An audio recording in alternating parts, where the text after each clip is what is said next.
नमस्कार मित्रांनो. लाथ मारीन तिथे पाणी काढीन. हा जो ही जी म्हण आहे किंवा हा जो वाक्यप्रचार आहे, हा तुम्ही सर्रास ऐकलेला असेल. अशाच प्रकारचा अनुभव काहीसा कर्क राशीच्या व्यक्तींना येणार आहे.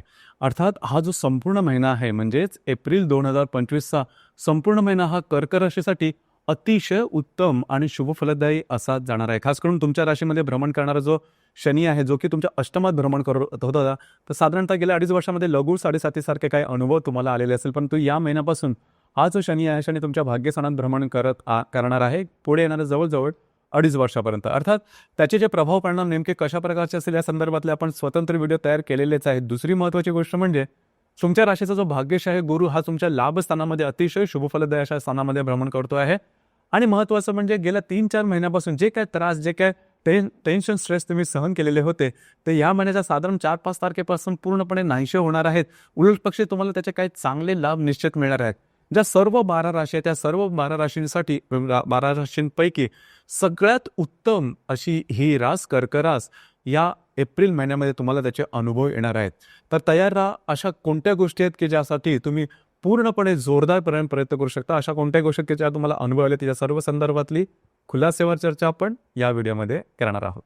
जसं मी तुम्हाला सांगितलं की हा जो संपूर्ण महिना आहे एप्रिल 2025चा हा तुमच्यासाठी अतिशय शुभफलदायी असणार आहे. खास करून हे सांगितल्यानंतर लगेचच्या लगेच विश्वास ठेवणं थोडंसं तुम्हाला कठीण होऊन बसेल.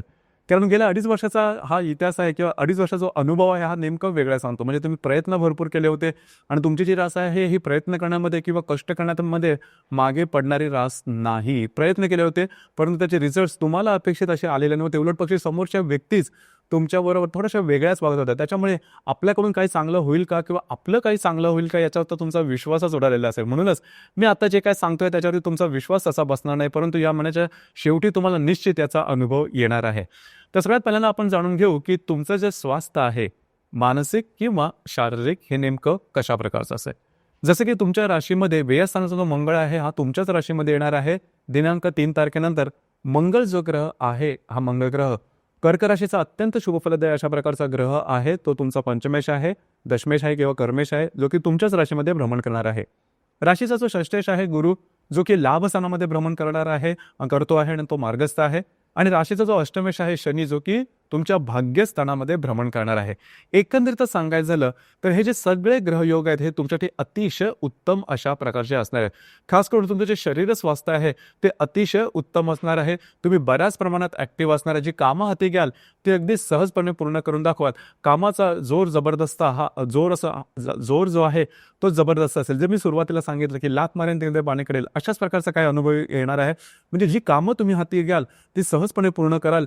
म्हणजे आणि काम करण्याचा जो तुमचा वेळ असेल तो सुद्धा दांडगा असेल. तुमचा अनुभव सुद्धा त्याला जबरदस्त कामी येईल. आणि सगळ्यात महत्त्वाची गोष्ट म्हणजे एक वेगळ्याच प्रकारचा आत्मविश्वास तुम्हाला तुमच्यामध्ये जाणवेल आणि तुम्ही बऱ्याच प्रमाणात ॲक्टिव्ह असणार आहे. तर एकंदरीतच शारीरिक आणि मानसिक दोन्ही दृष्टीने संपूर्ण ही जी कर्क रास आहे ही एप्रिल महिन्यामध्ये अगदी जोरदार दिसून येणार आहे. यानंतर आपण चर्चा करू की तुमचा आर्थिक स्तर नेमका कशा प्रकारचा असेल.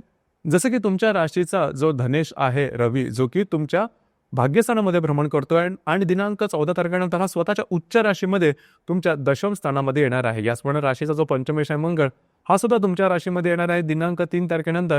राशीचा जो अष्टमेश आहे शनी, जो की तुमच्या भाग्यस्थानामध्ये भ्रमण करणार आहे आणि जो लाभेश आहे हा सुद्धा तुमच्या भाग्यस्थानातच भ्रमण करणार आहे. तर एकंदरीतच सांगायचं झालं आर्थिकदृष्ट्या अजिबात काळजी करू नका. म्हणजे तुमच्या अपेक्षेपेक्षाही जास्त तुम्हाला रिटर्न्स मिळणार आहेत, फायदे चांगले मिळणार आहेत. इन्व्हेस्टमेंट व्यवस्थित करा, ही गोष्ट फार महत्त्वाची आहे.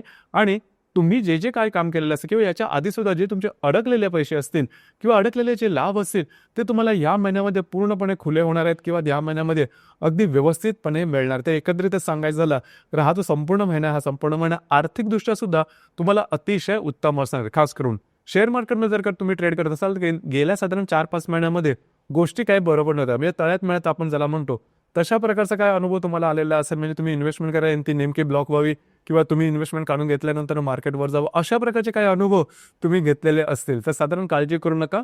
हा म्हणजे ह्या महिन्याच्या साधारण 5-6 तारखेनंतर गोष्टी तुमच्या अपेक्षेप्रमाणे व्हायला लागतील.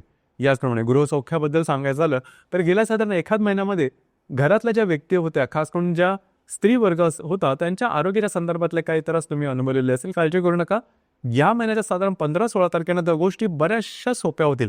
घरातल्या व्यक्तींबरोबर कुठे बाहेर फिरायला जाण्याचा योग संभवतो. याचप्रमाणे घरातल्या व्यक्तींबरोबर धार्मिक स्थळात भेट देण्याचा योग सुद्धा तुम्हाला या महिन्यामध्ये चांगला दिसून येईल.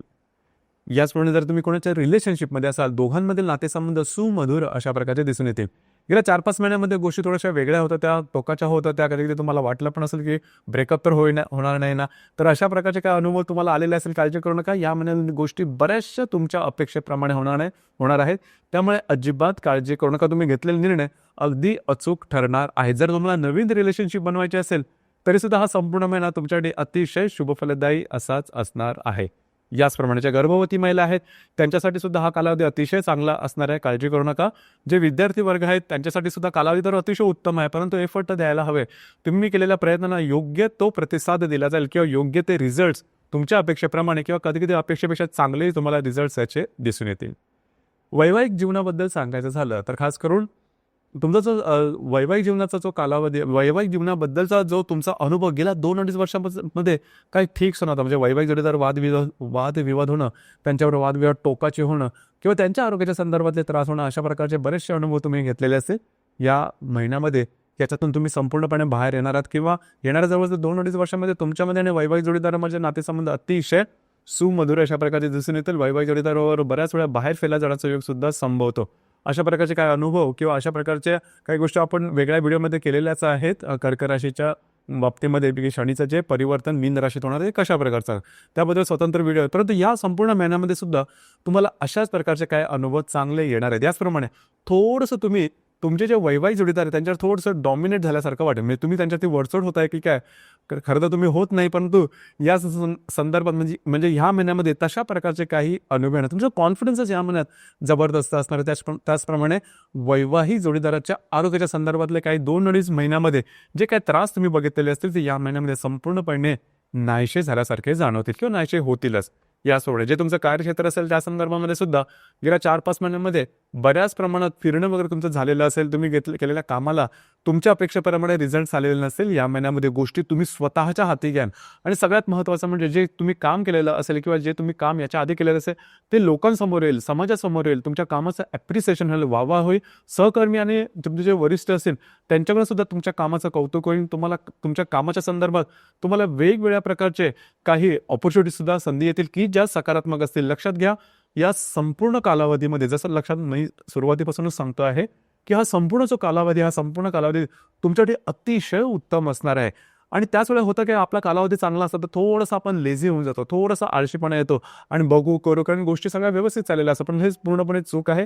ज्यावेळेस तुमचा कालावधी चांगला असतो त्यावेळेस तुम्ही जोरदारपणे प्रयत्न करायला हवे, कारण तुम्ही केलेल्या प्रयत्नांना यश सुद्धा येतं, ते पॉझिटिव्ह सुद्धा होतं आणि समोरची माणसं सुद्धा तुमच्या अपेक्षेप्रमाणे वागायला लागतात आणि गोष्टी सकारात्मक होतात आणि त्यामुळे मिळणारं यश हे सुद्धा भव्य दिव्य असतं. तर अशा प्रकारे जर का तुम्ही या कालावधीचा फायदा उचलला तर अर्थातच येणारा जो भविष्य काळ आहे हा तुमच्यासाठी फारच चांगला आणि शुभफलदायी असा असणार आहे. ही गोष्ट ध्यानात घेणं गरजेचं आहे. गुरु जो तुमच्या लाभस्थानामध्ये भ्रमण करतोय हा सुद्धा तुम्हाला लाभाच्या बाबतीमध्ये, पैशाच्या बाबतीमध्ये अतिशय चांगले अशा प्रकारचे अनुभव निश्चित प्रकारे देणार. त्याच्यामुळे तयार राहा. हा संपूर्ण महिना तुमच्यासाठी अतिशय उत्तम असणार आहे. याचप्रमाणे ग्रहयोगांच्या बद्दल सुद्धा थोडासा विचार करू. साधारणतः दिनांक 2 तारखेला शुक्र आणि राहूची युती तुमच्या भाग्यस्थानामध्ये होणार आहे. उत्तम अशा प्रकारची युती आहे. लक्षात घ्या, या दरम्यान थोडंसं घरातल्या ज्या व्यक्ती असतील त्यांच्यावर, खास करून ज्या महिला वर्ग असेल, थोडंसं त्यांच्या संदर्भामध्ये मतवैचित्र अशा प्रकारचे काय अनुभव येऊ शकतील. अर्थात त्याचा फारसा मोठा परिणाम घराच्या वातावरणात होणार नाही, त्याच्यामुळे तशी काय काळजी करू नका. दिनांक 4 तारखेला बुध आणि राहूची युती सुद्धा होणार आहे. इथे 2-3 गोष्टी थोड्याशा महत्त्वाच्या आहेत. जर का पब्लिक पर्सनॅलिटी असाल तर तिथे थोडंसं तुमच्या इमेजला धक्का लावण्यासारखे काही प्रसंग छोटे मोठे असेल, अर्थात त्याचा फारसा मोठा परिणाम होणार नाही.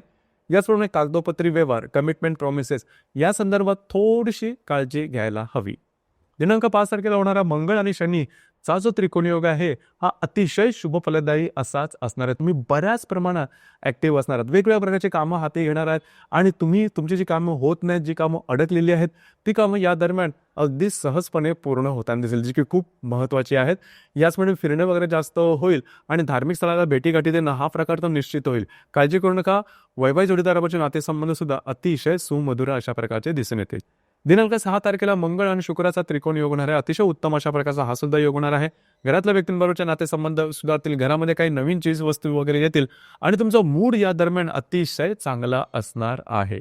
शुक्र आणि शनी याची युती दिनांक 7 तारखेला तुमच्या भाग्यस्थानात होणार आहे. इथे थोडंसं लक्षात घेणं गरजेचं राहील. घरातल्या ज्या व्यक्ती असतील त्यांच्या थोडंसं आरोग्याकडे लक्ष द्या. आरोग्याच्या संदर्भातले काही त्रास या दरम्यान डोकं वर करू शकतील. फक्त हा 2-3 दिवसाचाच कालावधी असेल. आणि सगळ्यात महत्त्वाचं म्हणजे या महिन्यातला सगळ्यात अशुभ फलदायी योग जो आहे, हा योग होणार आहे दिनांक 24 तारखेला शनी आणि राहूची युती. ही थोडीशी महत्त्वाची आहे. या ठिकाणी थोडंसं लक्ष देणं गरजेचं राहील.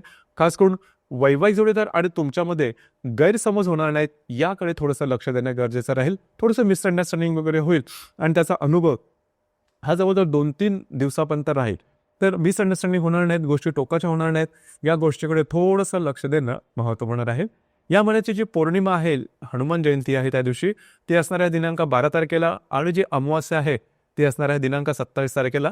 तर साधारण पौर्णिमा आणि अमावस्याच्या दरम्यान थोडी काळजी घ्या, कारण तुमच्या राशीचा जो स्वामी आहे चंद्र, हा साधारण पौर्णिमा आणि अमावस्यामध्ये बऱ्याच प्रमाणात इन्व्हॉल्व असतो आणि त्याचा अनुभव सुद्धा तुम्ही घेतलेला असेल की साधारण पौर्णिमा किंवा अमावस्याच्या आसपास थोडंसं तुमचं माइंडसेट आहे, मानसिकता आहे, याच्यामध्ये वेगवेगळ्या प्रकारचे बदल तुम्ही अनुभवलेले असेल, तर त्या संदर्भात थोडी काळजी घेणं गरजेचं राहील. खास करून कोणाला कमिटमेंट, प्रॉमिसेस, कागदोपत्री व्यवहार, वादविवाद यापासून लांब राहणं गरजेचं राहील. अशा कोणत्याही प्रकारचे निर्णय घेऊ नका की जेणेकरून तुमच्या आयुष्याची दिशा बदलेल. तर मग या गोष्टीकडे लक्ष देणं गरजेचं आहे. बाकी सकाळचा संपूर्ण महिना आहे हा तुमच्यासाठी अतिशय शुभफलदायी असाच असणार आहे. तर मित्रांनो, हे होतं कर्क राशीचं एप्रिल 2025 करण्याचं संपूर्ण राशीफळ. धन्यवाद.